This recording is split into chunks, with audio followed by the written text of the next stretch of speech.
একটা হচ্ছে বিজনেস আর একটা হচ্ছে তার এনভায়রনমেন্ট। এগুলো করলে আমাদের যে টার্গেট 40 আউট অফ 40 সেটা আরামসে আমরা কিন্তু অ্যাচিভ করতে পারবো।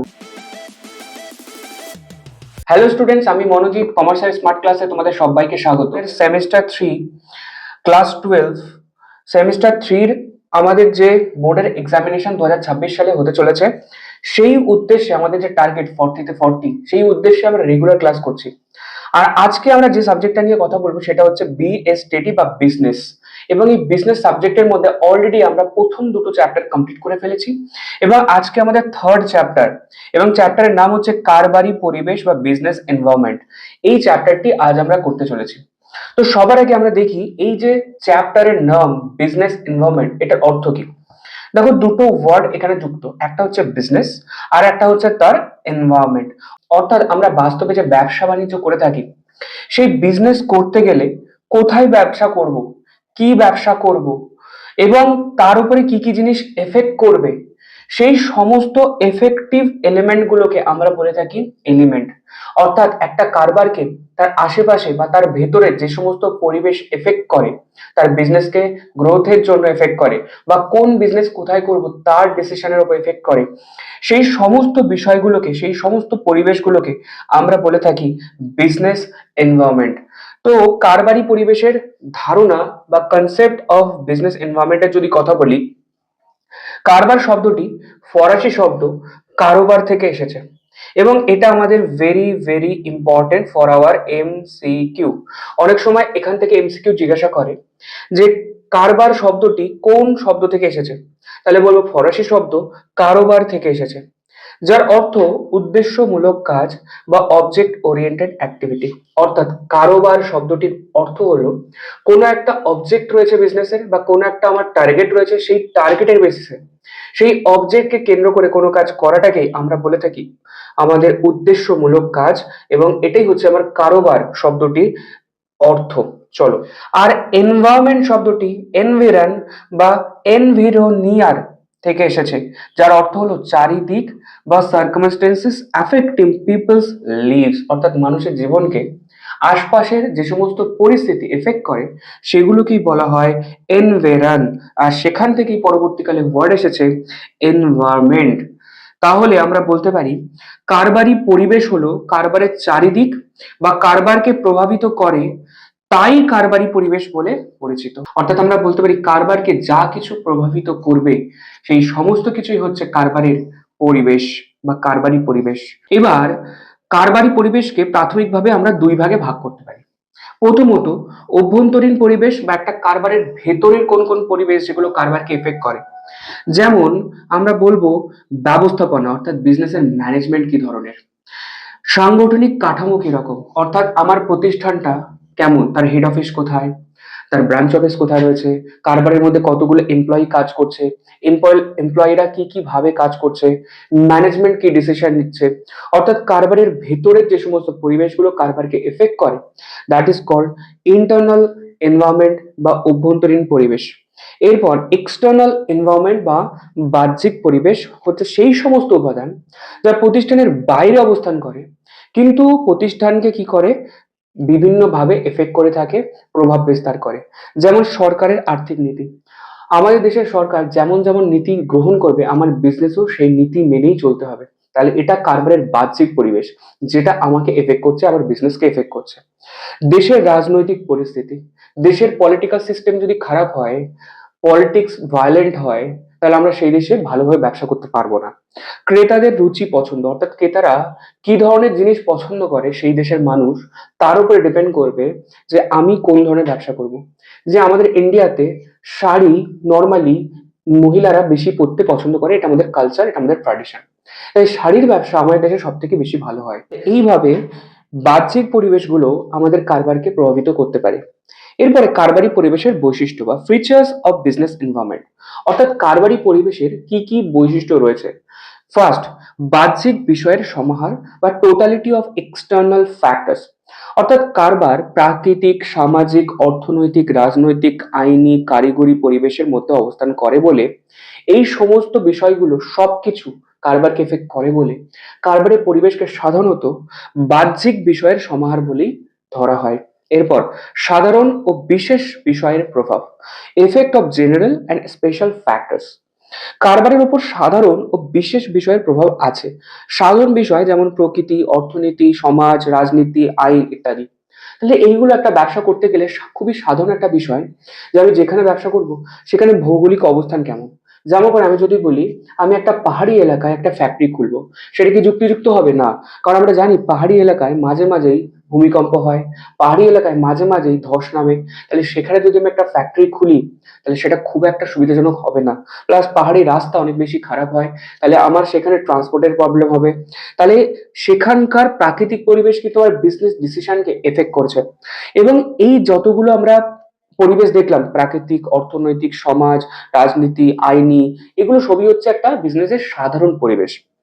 এরপর এছাড়াও বিশেষ কিছু বিষয়ের প্রভাব লক্ষ্য করা যায়, যেমন বিনিয়োগকারী, অর্থাৎ আমার বিজনেসে ইনভেস্টররা সঠিকভাবে টাকা ইনভেস্ট করছে কিনা, বা আমি সঠিক টাকা পাচ্ছি কিনা বিজনেস চালানোর জন্য, লোন পাচ্ছি কিনা, ক্রেতা কেমন, আমার বিজনেসের প্রতিযোগিতা কেমন রয়েছে, এগুলো হচ্ছে বিজনেসের একটা বিশেষ বিশেষ ধরনের কারবারি পরিবেশ। এরপর পারস্পরিক বিষয় বা ইন্টার রিলেটেড ফ্যাক্টরস। স্বাস্থ্য সচেতনতা সিগারেট ও মদের চাহিদা যেমন কমায়, তেমনি স্বাস্থ্যসম্মত খাদ্য সুচিকিৎসার চাহিদাও বৃদ্ধি করে। ফলস্বরূপ জীবনযাত্রার মানের উপর সামগ্রিক প্রভাব বিস্তার করে।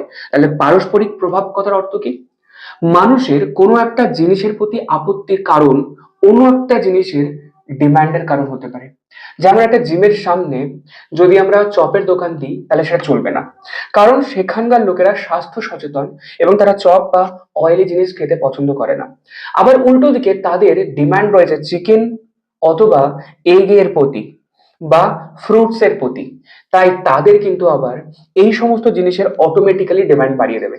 তাই বলা হচ্ছে একটা জিনিসের সাথে আর একটা জিনিসের চাহিদা আমাদের কিন্তু পারস্পরিক সম্পর্ক রয়েছে। এরপরে হচ্ছে জটিলতা বা কমপ্লেক্সিটি। আমরা জানি কারবারি পরিবেশ খুবই জটিল, দেশের রাজনৈতিক পরিবেশ খুবই জটিল, দেশের অর্থনৈতিক পরিবেশ খুবই জটিল। এছাড়া দেশের সরকার কি ধরনের পলিসি নিচ্ছে এবং সেই পলিসিগুলো খুব জটিল ভাবে হয়ে থাকে, এবং সেই পলিসির এফেক্ট আমার বিজনেসে কেমন ভাবে পড়বে সেইগুলো কিন্তু বিশেষ বিশেষ জটিল কিছু ফ্যাক্টর। দেখো, চলমান ব্যবস্থা বা ডাইনামিজম। কারবারি পরিবেশ কখনোই স্থির অবস্থায় থাকে না। অর্থাৎ আজকে দেশের সরকার যে পলিসি নিচ্ছে, যে নীতিগুলো নিচ্ছে, সেটা অবভিয়াসলি 5 বছর পরে নাও থাকতে পারে, হাইলি চান্সেস থাকবে না। আজকের দিনে আমার বিজনেসটা যে লোকেশনে অবস্থিত সেখানে যা প্রাকৃতিক পরিবেশ সেটা পরবর্তীকালে চেঞ্জ হয়ে যেতে পারে। তাহলে কারবারি পরিবেশ চিরন্তন পরিবর্তনশীল, এবং কারবারকেও সেই পরিবর্তনশীলতার সাথে সঙ্গ রেখেই পরিবর্তন হতে হবে, না হলে বিজনেস করা সম্ভব নয়। আজ থেকে 20 বছর আগে অনলাইনে কোনো বিজনেস হতো না বা খুব কম হতো, কিন্তু আজকের দিনে এভরিথিং ইজ অনলাইন। তুমি বাড়িতে বসে আইসক্রিম খেতে চাও, অনলাইনে অর্ডার দিয়ে দাও। তোমার মোবাইল দরকার, অনলাইনে অর্ডার দিয়ে দাও। তোমার শাকসবজি দরকার, তুমি বাড়িতে অনলাইনে অর্ডার দিয়ে দাও। তোমার যা যা দরকার সবকিছু তুমি অনলাইনে অর্ডার দিয়ে দাও। তাহলে আমাদের দিন, আজকের দিনে ব্যবসায়িক পরিবেশ, কারবারি পরিবেশ চেঞ্জ হয়ে গেছে। তাহলে ব্যবসার ধরনটার উপরে কিন্তু সেই পরিবেশ এফেক্ট করছে। এখন প্রত্যেকটা বিজনেস কিন্তু অনলাইন যাওয়ার চেষ্টা করছে।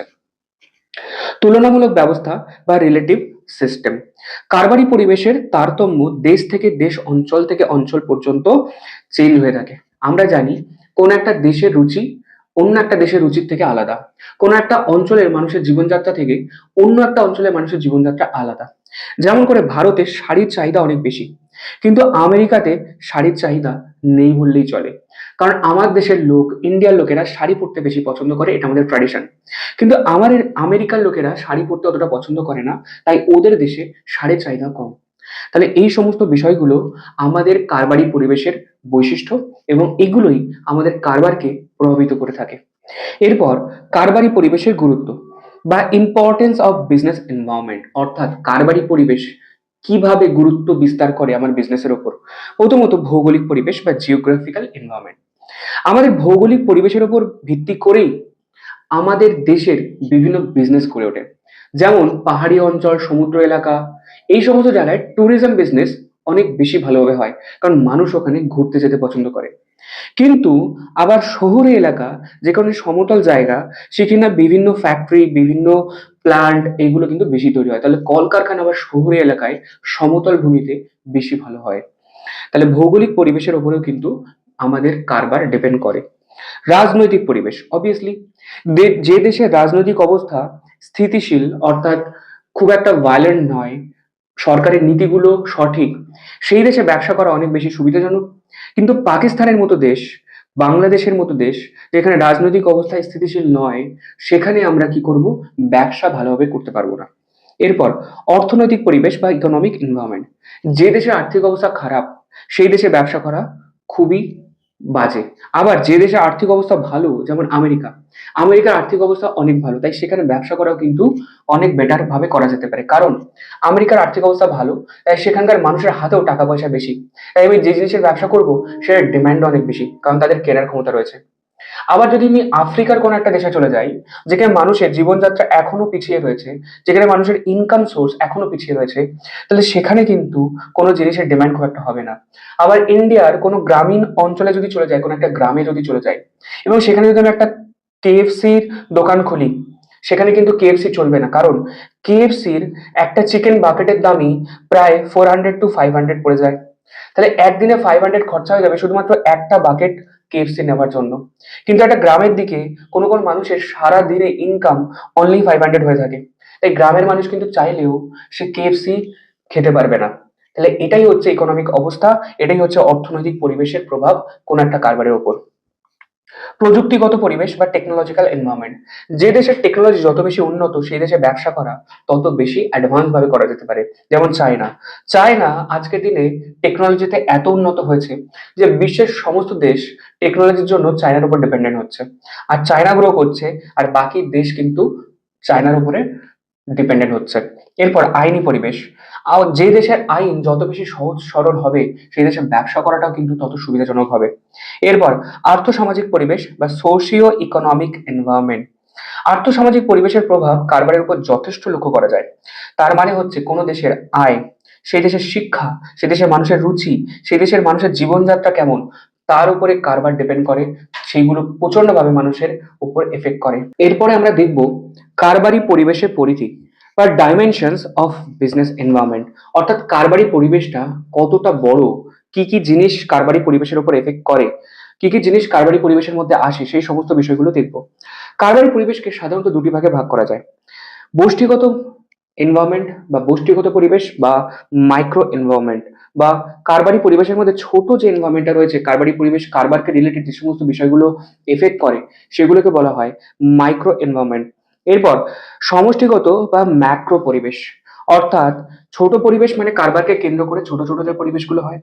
সামগ্রিক দেশের পরিবেশ বা সামগ্রিক পরিবেশ যেটা বিজনেসকে এফেক্ট করে, সেগুলোকে বলা হয় সমষ্টিগত পরিবেশ বা ম্যাক্রো এনভায়রনমেন্ট। মাইক্রো এনভায়রনমেন্টকে সাধারণত আবার দুটি ভাগে ভাগ করা হয়: অভ্যন্তরীণ পরিবেশ, যেমন কারবারের সংস্কৃতি, কারবারের উদ্দেশ্য কি, লক্ষ্য কি, কারবারের ব্যবস্থাপনা কেমন, ক্ষমতার বিন্যাস কেমন, কারবারের মানব সম্পদ, অর্থাৎ কারবারে কি ধরনের এমপ্লয়িরা কাজ করে, তার উপরে কিন্তু কারবারের উপর এফেক্ট পড়বে। এরপর বাহ্যিক পরিবেশ, কারবারের ক্রেতা কেমন, মধ্যস্থতাকারী ডিস্ট্রিবিউশন কেমন, প্রতিযোগিতা কেমন, কম্পিটিটরের কি অবস্থা, অর্থ সরবরাহ, আমি ব্যাংক থেকে লোন পাচ্ছি কিনা, এই সমস্তগুলো হচ্ছে কারবারের বাহ্যিক পরিবেশ, কিন্তু মাইক্রো এনভায়রনমেন্টের মধ্যে আসে। এরপর সমষ্টিগত বা ম্যাক্রো পরিবেশ, সব থেকে বড় পরিবেশ যেটা এফেক্ট করে সমগ্র বিজনেসকে, সেটা হচ্ছে দেশের অর্থনৈতিক অবস্থা, সামাজিক অবস্থা, কারিগরি অবস্থা বা টেকনোলজিক্যাল কি সিচুয়েশন, তারপর রাজনৈতিক অবস্থা এবং আইনি পরিবেশ। তাহলে এইগুলো সবই হচ্ছে আমার সমষ্টিগত পরিবেশ বা ম্যাক্রো এনভায়রনমেন্ট। এরপরে আমরা একটা ইম্পর্টেন্ট কনসেপ্ট দেখব, যেটাকে বলা হয় শক্তি, দুর্বলতা, সুযোগ, প্রতিদ্বন্দ্বতায় আহ্বান, বা strength, weakness, opportunities, challenges, or যেটাকে আমরা শর্টে বলতে পারি SWOC। SWOC, S for strength, W for weakness, O for opportunities, C for challenges. এবং এই টোটাল চারটে জিনিসকে মাথায় রেখে আমাদেরকে বিজনেস চালাতে হয়। প্রথমত শক্তি বা স্ট্রেংথ, আমার বিজনেসের বেস্ট থিং কি, অর্থাৎ আমার বিজনেস সব থেকে ভালো ব্যাপারটা কি যেটা বাকি বিজনেসের নেই। কোনো কোম্পানির নিজস্ব ক্ষমতা বা কোম্পানির প্রতিযোগিতার তুলনায় নিজস্ব সুবিধা প্রদান করে। অর্থাৎ আমার বিজনেসের জন্য সব থেকে স্ট্রেংথ, সব থেকে বেস্ট জিনিসটা কি, যেটা আমার কম্পিটিটরদেরকে নেই। তাহলে আমার যে জিনিসটা, সেইটাকে আমি হাতিয়ার বানিয়ে আমার যারা কম্পিটিটর রয়েছে সেগুলোকে কি আমি বাজারে নামতে পারবো, তাদের কিন্তু কম্পিটিশন দিতে পারবো, আমার জিনিসটা কিন্তু লোকের কাছে বেশি পৌঁছবে। তাহলে প্রত্যেকটা বিজনেসে সবার আগে তার শক্তি বা স্ট্রেংথটাকে খুঁজে বার করতে হয়। যেমন করে বাজাজ, আমাদের যে মোটরসাইকেল রয়েছে বাজাজের মোটরসাইকেল, সেটা যদি কথা বলি, বাজাজের দেশের মধ্যে সব থেকে বেশি ডিস্ট্রিবিউশন রয়েছে। প্রত্যেকটা জেলায়, প্রত্যেকটা রাজ্যে, প্রত্যেকটা শহরে তার ডিস্ট্রিবিউশন রয়েছে, অর্থাৎ তার শোরুম রয়েছে। তাই কিন্তু বাজাজের এটা একটা স্ট্রেংথ যে আমি চাইলে আমার বাইক দেশের যে কোনো জায়গায় বিক্রি করতে পারবো। এরপর উইকনেস বা দুর্বলতা, কোনো কোনো বিজনেসের বা সমস্ত বিজনেসের শক্তি বা স্ট্রেংথের সাথে সাথে তার উল্টো দিকে আবার কিছু একটা দুর্বলতাও থেকে যায়, যেটা সেই বিজনেসের সব থেকে খারাপ জিনিস। তাই প্রত্যেকটা বিজনেসের কি অক্ষমতা, সেটা আগে খুঁজে বার করতে হবে, যেটা তার প্রতিযোগিতায় বাধা দিতে পারে বাকিদের কাছে। তাই আমার শক্তি বা স্ট্রেংথ যেমন খুঁজে বার করবো, যেটা আমার জন্য বেস্ট, বাকিদের তুলনায় আমি বেটার আছি। আবার উইকনেস খুঁজে বার করতে হবে, যেটা লোকের সাথে কম্পিটিশনে আমাকে হারিয়ে দিতে পারে। অর্থাৎ আমার উইকনেসটাকে খুঁজে বার করতে হবে, এবং যাতে করে আমি সেটাকে আরো বেটার করতে পারি, লোকের সাথে কম্পিটিশন করতে পারি। আর স্ট্রেংথ যেটা লোকের থেকে ভালো, সেটাকে আরো বেশি করে ফোকাস করতে হবে, যাতে সেটাতে লোকের কাছে পৌঁছয়। এরপর সুযোগ বা অপরচুনিটি, এবং স্ট্রেংথ আর উইকনেস দেখার সাথে সাথে আমাকে অপরচুনিটি খুঁজতে হবে, যে আমি কোথায় সব থেকে ভালো কাজ করতে পারবো, কোথায় আমার বিজনেসটা সব থেকে ভালো কাজ করবে, কোন বিজনেসটা আমার জন্য সব থেকে বেস্ট হবে, সেগুলোকেই বলবো আমার বিজনেসের অপরচুনিটি। আর লাস্ট, চ্যালেঞ্জ, অর্থাৎ আমি বিজনেস করতে নেমেছি, আমার প্রতিদ্বন্দ্বী কে রয়েছে, অর্থাৎ কে আমাকে কম্পিটিশন দিতে পারে, বাধা দিতে পারে আমার বিজনেস গ্রোথে, সেই জিনিসটাকেও আমাদের দেখে নিতে হবে, এবং এই চারটে জিনিসের উপর কাজ করে আমাদের বিজনেসটাকে গ্রো করতে হবে। এরপর আমাদের দেশের জন্য একটা ইম্পর্টেন্ট ইনসিডেন্ট ঘটে ব্যবসায়িক ক্ষেত্রে। সেটা কি? উদারীকরণ, বেসরকারীকরণ, ভুবনীকরণ, বা লিবারালাইজেশন, প্রাইভেটাইজেশন অ্যান্ড গ্লোবালাইজেশন, যেটাকে আমরা শর্টে বলে থাকি LPG. L for liberalisation, P for privatisation and G for globalisation. আমাদের দেশে 1991 সালে আমাদের দেশ ইকোনমিক ভাবে খুব সমস্যার মধ্যে ছিল। দেশের আর্থিক অবস্থা খুব বাজে দিকে চলে গেছিল। দেশের মানুষের হাতে কোনো ইনকাম ছিল না, দেশের গ্রোথ বন্ধ হয়ে গেছিল, ব্যবসা বাণিজ্যের অবস্থা খুব খারাপ ছিল। তখনকার দিনে আমাদের যিনি প্রধানমন্ত্রী ছিলেন নরসিমহা রাও, এবং অর্থমন্ত্রী ছিলেন মনমোহন সিং, ওনারা দুজন মিলে একটা নিউ ইকোনমিক পলিসি ইন্ডিয়াতে অ্যাডাপ্ট করে। সেটাকে বলা হয় নিউ ইকোনমিক পলিসি 1991। এবং এই পলিসিকে কেন্দ্র করেই ওনারা তিনটে জিনিসকে দেশে ইমপ্লিমেন্ট করেন। একটা হচ্ছে উদারীকরণ বা লিবারালাইজেশন, বেসরকারীকরণ বা প্রাইভেটাইজেশন, আর ভুবনীকরণ বা গ্লোবালাইজেশন। এবার এই তিনটে জিনিস কি, বা আমার দেশের জন্য কেন দরকার ছিল, সেটা একবার দেখি। উদারীকরণ বা লিবারালাইজেশন কথার অর্থ হচ্ছে দেশের মধ্যে ব্যবসা বাণিজ্যের সমস্ত বাধা দূর করা এবং অর্থনীতিকে প্রতিযোগিতামূলক করে গড়ে তোলা। নতুন অর্থনীতি অনুযায়ী বেসরকারি ক্ষেত্রকে নিয়ন্ত্রণ এবং লাইসেন্স মুক্ত করা হয়। আগের দিনে কি হতো, দেশের মধ্যে কোনো ব্যবসা করতে গেলে গভর্নমেন্টের পারমিশন লাগতো। গভর্নমেন্ট যা বলবে সেইভাবে তোমাকে ব্যবসা করতে হবে, গভর্নমেন্টের পারমিশন না পেলে তুমি ব্যবসা করতে পারবে না। এবার গভর্নমেন্ট যদি না চায়, কাউকে যদি পারমিশন না দেয়, তাহলে সে সহজে ব্যবসা করতে পারবে না। তাহলে দেশের লোক নিজের ইচ্ছা মতো যে কোনো বিজনেস করতে পারছে না। তার ফলে কি হচ্ছে, দেশ বাইরের দেশের সাথে কম্পিটিশন করতে পারছে না, কারণ বাইরের দেশ অনেক ভালোভাবে বিজনেস গ্রো করছে, এবং দেশের সরকার পারমিশন দিচ্ছে না বলে দেশের লোক ব্যবসা করতে পারছে না। এই সমস্যাটাকে দূর করে পরবর্তীকালে আনা হয় উদারীকরণ বা লিবারালাইজেশন, অর্থাৎ দেশের মানুষ যার ইচ্ছা, যেমন ভাবে ইচ্ছা তার বিজনেস সে সেরকম ভাবে চালাবে। That is called the liberalisation. এরপর বেসরকারীকরণ বা প্রাইভেটাইজেশন। আমাদের দেশে আগে সবকিছু সরকারি ছিল, সরকারি দপ্তর, সরকারি এভরিথিং। এবার আমরা ভালোভাবে জানি সরকারি দপ্তরে কাজের গুণগত মান ভালো হয় না, কারণ লোকে সরকারি চাকরি একবার পেয়ে গেছে, সে সেই সরকারি চাকরিতে যায়, সারাদিন এমনি বসে থাকে, এবং কোনো রকম ভাবে টাইম টু টাইম বাড়িতে চলে আসে।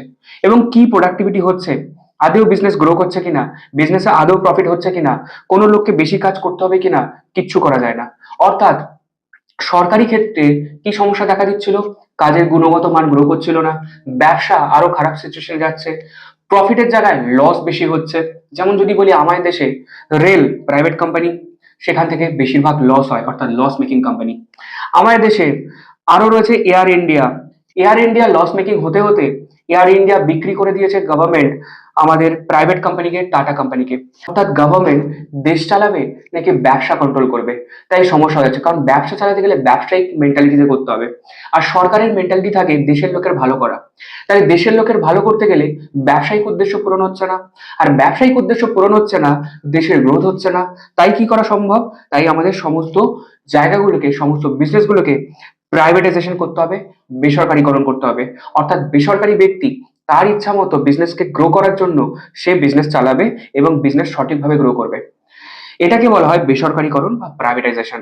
এরপর ভুবনীকরণ বা গ্লোবালাইজেশন, দেশের অর্থনীতিকে মুক্ত করে দেওয়া।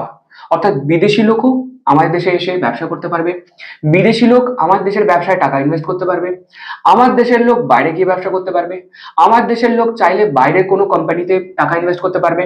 অর্থাৎ দেশের অর্থনীতিকে গ্লোবাল করে দেওয়া এবং সমগ্র বিশ্বকে একটা দেশ বলে মনে করা, সেটাকে বলা হয় গ্লোবালাইজেশন বা ভুবনীকরণ।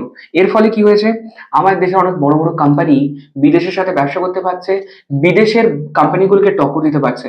যেমন সারা ওয়ার্ল্ডের টপ 10 বিজনেসম্যানের মধ্যে আজকে তিনি মুকেশ আম্বানি চলে আসে। আর মুকেশ আম্বানি হচ্ছে আমাদের দেশের ব্যবসায়ী, এবং মুকেশ আম্বানি যত গ্রো করবে, রিলায়েন্স কোম্পানি যত গ্রো করবে, আমার দেশেরই ব্যবসা গ্রো করছে।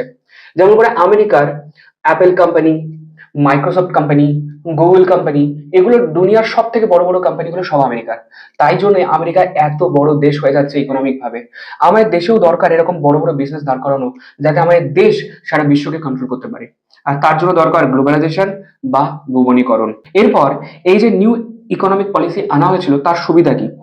লাইসেন্স রাজ মুক্ত করা, অর্থাৎ কোনো লাইসেন্স পারমিশন ছাড়াই আমি ব্যবসা করতে পারবো, খুব বেশি পারমিশন নেওয়ার দরকার নেই। কারণ পারমিশন নেওয়ার চক্করে যদি আমি ডিপার্টমেন্টে ডিপার্টমেন্টে গভর্নমেন্টের কাছে ঘুরে ঘুরে বেড়াই, সরকারি অফিসারের কাছে ঘুরে ঘুরে বেড়াই, তাহলে আমি ওখানে সময় নষ্ট করব নাকি আমি ব্যবসা করব? সমস্যা। বেসরকারি ক্ষেত্রে প্রবেশ, যখন একটা বিজনেসের ক্ষেত্রে বেসরকারি অর্গানাইজেশনগুলো কম্পিটিশনে আসবে, তাহলে সরকারি ক্ষেত্রগুলো চাইবে আমাকে তার সাথে কম্পিটিশন করে টিকে থাকার জন্য ব্যবসা গ্রো করতে হবে। এই জন্যই দরকার হচ্ছে বেসরকারিকরণ। এরপর বিলগ্নীকরণ বা ডিস ইনভেস্টমেন্ট, ধীরে ধীরে সরকারি মালিকানা হাটিয়ে বেসরকারি মালিকানা বাড়ানো, যাতে বেসরকারি ব্যক্তিরা সেই বিজনেসটাকে বিজনেসের মতো গ্রো করে থাকে। যেমন দেশের সরকার লোকেদের সুবিধা দিতে গিয়ে রেলে বেশি রেস্ট্রিকশন লাগায় না। আমরা দেখে থাকি রেল লাইনের উপরে অনেক লোকে ঘর করে থেকে যায়, রেল লাইনের পাশে। অনেক সময় দেখি প্ল্যাটফর্মের উপরে অনেক লোক ঘর করে থেকে যায়, অনেক সময় দেখি রেলের জায়গার উপরে দোকান পাঠিয়ে বসে থাকে। তাহলে এর ফলে হয়তো আমরা সামাজিক দিক থেকে ভাবলে যে ওই লোকটাকে থাকতে দেওয়া হচ্ছে, এটা তো দেওয়া উচিত, তাকে হেল্প করা উচিত না। এতে অসুবিধা কি হচ্ছে? যখনই কোনো কিছু ফ্রিতে কাউকে দেওয়া হয়, সে সেটাকে অসৎ ব্যবহার করে। অর্থাৎ ওই লোকগুলো ওখানে থেকে যাচ্ছে, দেখছে যে আমার কোনো ইলেকট্রিসিটি লাগছে না, আমার কোনো জীবনে কষ্ট করতে হচ্ছে না, তার মানে তারা চাইলেও নিজের ছেলে মেয়েকে ভালো করে পড়াশোনা করাচ্ছে না। দেশের অর্থনৈতিক অবস্থা আরো খারাপ হচ্ছে, কারণ তাদের কোনো ইনকাম গ্রোথ হচ্ছে না। আর দেশের লোকের যদি ইনকাম গ্রোথ না হয়, জীবনযাত্রার মানের উন্নয়ন না হয়, তাহলে সামগ্রিকভাবে দেশের উন্নয়ন হবে না। সেই জন্য দরকার সমস্ত রেল লাইনগুলোকে পরিষ্কার করে দেওয়া, যাতে রেল সঠিকভাবে চলতে পারে। দেশের টিকিট সিস্টেম রেলের সঠিকভাবে করা, যাতে প্রত্যেকটা লোক টিকিট কেটে রেলে ওঠে। কারণ টিকিট যদি কেটে না ওঠে, তোমার মনে হতে পারে দেশের লোকের হেল্প হচ্ছে না, হচ্ছে না। কারণ রেল যদি প্রফিটেবল না হয়, কতদিন গভর্নমেন্ট রেলটাকে চালাবে? আর রেল যদি বন্ধ করে দেয়, তাহলে মানুষ যাতায়াত কিভাবে করবে? আর দ্বিতীয়ত, রেলের যে লসটা হচ্ছে, সেটা কার পকেট থেকে লস হচ্ছে? কারণ সেই টাকাটা রেল চালাতে গেলে যে খরচাটা হয়, সেই খরচাটা তো টিকিট থেকে আসছে না। তাহলে খরচাটা কার পকেট থেকে যাচ্ছে? আমার তোমার পকেট থেকে যাচ্ছে। কিভাবে যাচ্ছে? ট্যাক্সের টাকা থেকে। গভর্নমেন্ট কি করছে? লোকের কাছ থেকে বেশি বেশি ট্যাক্স নিচ্ছে এবং সেই ট্যাক্সের টাকা দিয়ে রেল চালাচ্ছে। মানুষ টিকিট কিনছে না, তার মানে কি? রেল লসে চলছে। আর সেই লসটাকে মেকআপ করে রেল চালাবার জন্য ট্যাক্সের টাকা বেশি আসছে। তার মানে আমাদের তোমাদের উপরে ইনডাইরেক্টলি কিন্তু এফেক্ট আসছে। তাই টিকিট কেটেই কিন্তু রেলে চড়া উচিত। কারণ তুমি মনে করছো আমি টিকিট ফাঁকি দিচ্ছি, কিন্তু উল্টো দিক থেকে সরকার তোমার থেকে বেশি পরিমাণে ট্যাক্স নিচ্ছে, রাইট? তাহলে এই সমস্যাগুলো দেখা যায়।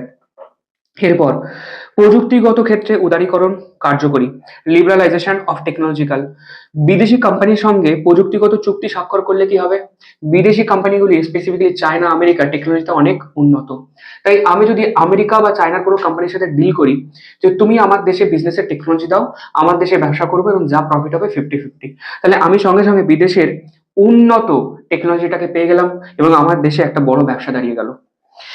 এরপরে এই সুবিধার জন্য আমাদের দেশে কি ইমপ্লিকেশন করা হয়েছিল নিউ ইকোনমিক পলিসি বা 1991 এর নিউ ইকোনমিক পলিসি। এটাই ছিল আমাদের এই চ্যাপ্টারের সমস্ত টপিক। তাহলে এই চ্যাপ্টারটা খুব একটা বড় নয়, সহজ এবং ছোট ছোট টপিকগুলো আমরা পড়ে নিয়েছি, কনসেপ্ট ক্লিয়ার করেছি। তাই আশা করি আমাদের সেমিস্টার 3 2026-এর বোর্ডের এক্সামিনেশনের জন্য বিএসটি মোস্ট 3টে ফার্স্ট চ্যাপ্টার কমপ্লিট হয়ে গেছে।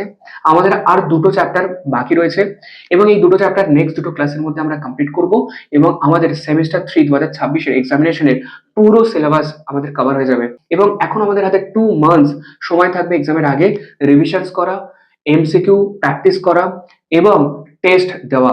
এবং এগুলো করলে আমাদের যে টার্গেট 40 আউট অফ 40 সেটা আরামসে আমরা কিন্তু অ্যাচিভ করতে পারবো। তাহলে আমাদের আজকের ক্লাস এই পর্যন্তই এবং তোমাদের সাথে দেখা হবে পরবর্তী ক্লাসে। So thank you so much.